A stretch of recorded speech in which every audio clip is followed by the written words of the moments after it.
para bunda sehat sekalian, pada kesempatan yang baik ini kita akan melanjutkan bincang-bincang kita masih seputaran kehamilan. Jadi pada sesi yang lalu kita sudah mengetahui mengenai bagian atau pembagian usia kehamilan mulai dari trimester 1, 2, dan 3. Pada kesempatan yang baik ini, kita akan melanjutkan bincang-bincang mengenai apa itu antenatal care. Jadi, yang lazim kita dengar ANC. Para bunda sekalian, terutama yang saat ini sedang hamil, tentunya mendambakan bahwa sepanjang proses dia hamil, itu akan terasa nyaman, aman, dan mempersiapkan persalinan juga dengan aman. Nah, untuk mendapatkan kondisi yang aman, nyaman, selamat, bunda sehat, bayi pun sehat, itu kita harus memulai sejak awal kehamilan melakukan pemeriksaan rutin, yaitu yang disebut dengan ANC itu. Para bunda sekalian, bahwa sepanjang proses kehamilan itu yang normal, Kementerian Kesehatan sudah menetapkan bahwa ANC itu minimal dilakukan 6 kali. Kapan itu? Trimester pertama itu dilakukan 2 kali. Idealnya pada kunjungan yang pertama itu dilakukan oleh dokter untuk dipastikan apakah benar hamil atau tidak. Hamilnya itu betul di dalam rahim atau di luar kandungan. Hamilnya itu berisi janin ataukah hamil yang lain. Jadi seperti sesi yang lalu pernah saya bahas, ada itu hamil anggur, ada hamil di luar kandungan. Nah, pada kunjungan yang pertama ini dilakukan oleh dokter.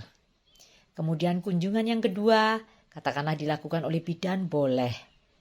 Pada trimester yang kedua, dilakukan 1 kali kunjungan, minimal ya maksud saya, dilakukan oleh bidan pun boleh. Pada trimester ketiga, kunjungan yang keempat masih dilakukan oleh bidan, di FKTP pun boleh kalau tidak ditemukan adanya kelainan. Kemudian idealnya pada kunjungan yang kelima, di trimester ketiga itu dilakukan oleh dokter kembali untuk memastikan bahwa janin dalam kondisi optimal untuk persiapan persalinannya. Kemudian kunjungan yang terakhir tetap di trimester ketiga, yaitu kunjungan yang ke-6. Itu tadi merupakan standar minimal. Tentunya kalau bunda menyatakan kepada saya, dokter sepanjang saya hamil ini setiap bulan saya pasti periksa. Sehingga sepanjang saya hamil minimal saya periksa 9 atau bahkan 10 kali. Itu lebih baik lagi ya. Tapi sekali lagi saya katakan, bila kehamilan normal, tidak ada kendala apapun, dengan kunjungan 6 kali ini pun sudah akan bisa mencapai apa itu tujuan daripada ANC. Para bunda sehat sekalian, untuk tujuannya kita udah tahu tadi ya. Jadi prinsip daripada ANC adalah untuk mempertahankan atau bahkan meningkatkan kondisi kesehatan yang optimal bagi ibu dan janin yang dikandungnya. Nah, tentunya persiapan atau mempertahankan kondisi kesehatan ini tidak hanya fisik ya, tapi juga kesehatan mental. Karena bagi seorang ibu hamil akan merasakan beberapa perubahan yang membuat dia menjadi tidak nyaman, sehingga ini pun bisa mempengaruhi kesehatan mentalnya. Jadi itu tujuan pertama, jelas bahwa untuk meningkatkan dan mempertahankan kesehatan yang optimal bagi ibu yang sedang hamil dan juga bagi janin yang dikandungnya.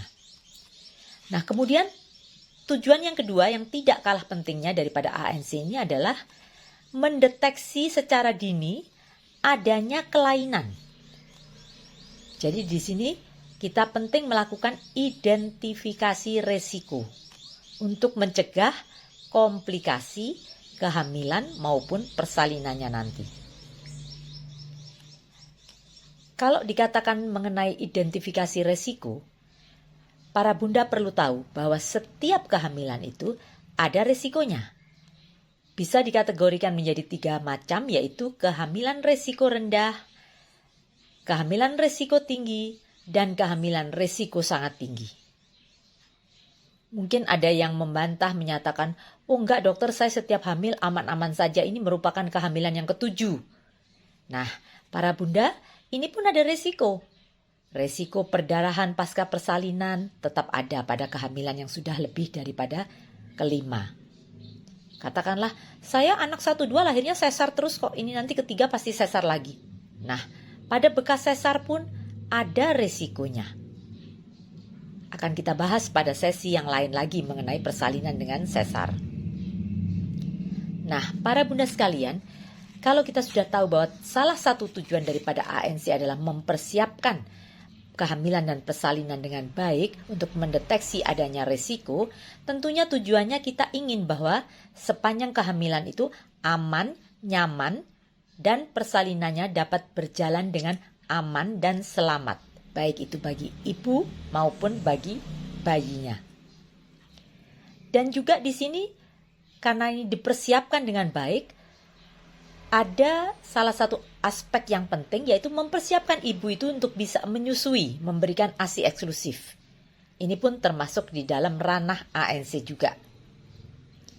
Nah, yang paling kita harapkan dan juga pemerintah begitu menggalakkan adanya deteksi dini resiko pada ibu hamil dan sebagainya itu adalah untuk menurunkan angka kematian ibu dan juga angka kesakitannya.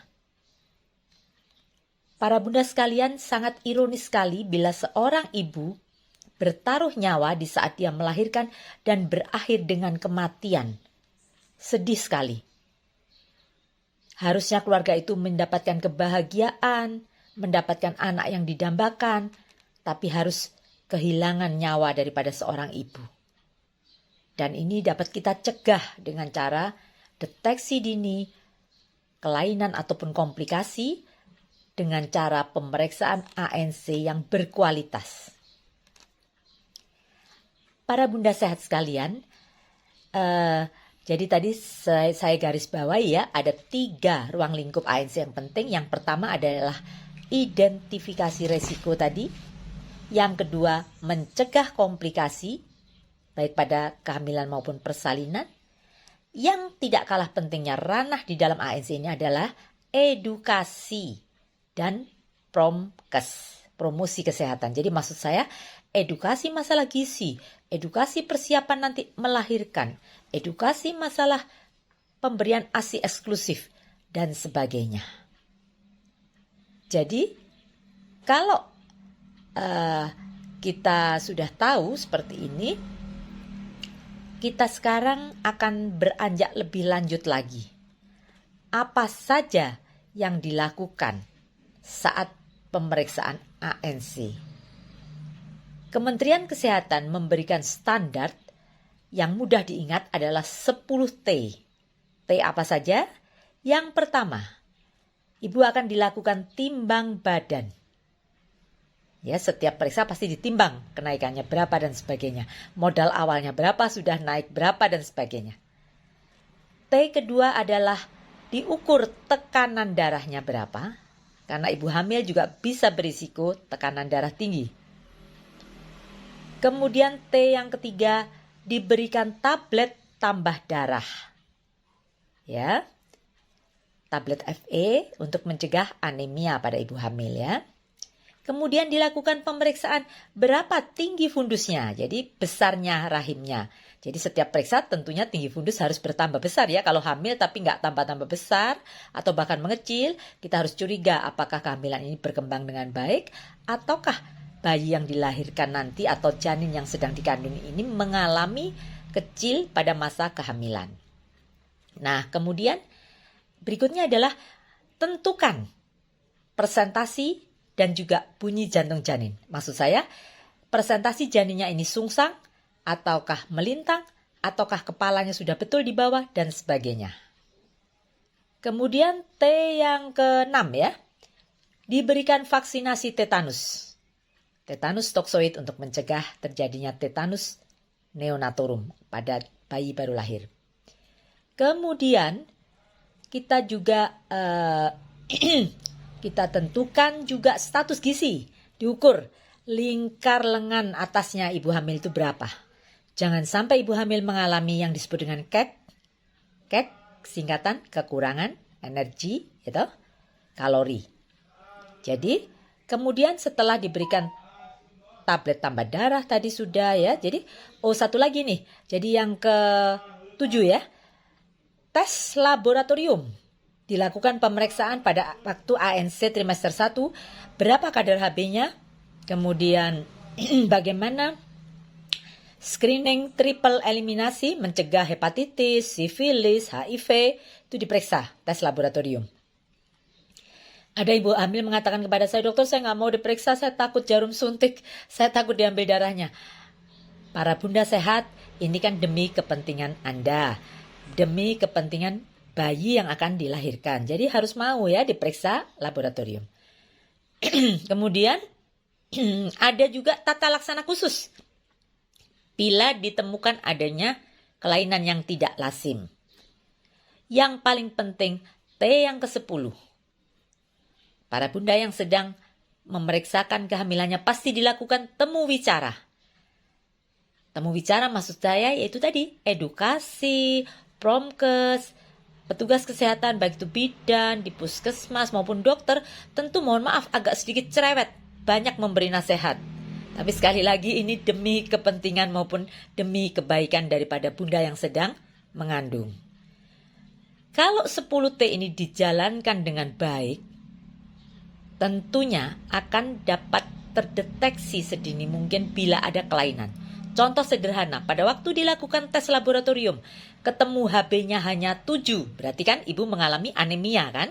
Segera diberikan intervensi selain tablet tambah darah, edukasi masalah gizi, dan juga pemantauannya jadi lebih ketat. Nah, contoh seperti itu. Intervensi, berapa umur kehamilannya, ditata laksanai sebagai satu hal khusus yaitu hipertensi dalam kehamilan, preeklamsia dan sebagainya. Jadi sekali lagi para bunda, kalau 10T ini dijalankan dengan baik, tentunya tujuan ANC akan tercapai dengan baik. Oleh sebab itu para bunda yang saat ini sedang hamil, jangan merasa enggan untuk memeriksakan diri. Silahkan Anda memeriksakan diri ke fasilitas kesehatan terdekat, di puskesmas boleh, di bidan praktek mandiri boleh, ke dokter umum boleh, ke dokter spesialis juga boleh. Intinya satu, untuk bisa melakukan identifikasi resiko, untuk bisa mencegah komplikasi, dengan tujuan sepanjang kehamilan akan berjalan dengan aman, nyaman, dan berakhir dengan persalinan yang selamat. Ibu maupun bayi dapat melahirkan ya, jadi ibu melahirkan bayi yang sehat, kemudian seluruh keluarga akan bahagia sesuai dengan tujuan daripada setiap keluarga Indonesia yang sehat tentunya ya. Jadi begitu saja para bunda yang bisa saya sampaikan. Kalau ada hal-hal yang kurang jelas, bisa ditanyakan dalam kolom chat maupun WA pribadi. Sekali lagi, jangan enggan untuk melakukan ANC. ANC yang berkualitas akan bisa menuntaskan masalah-masalah sepanjang kehamilan. Salam sehat dari saya, Dr. Pua dari Kota Malang.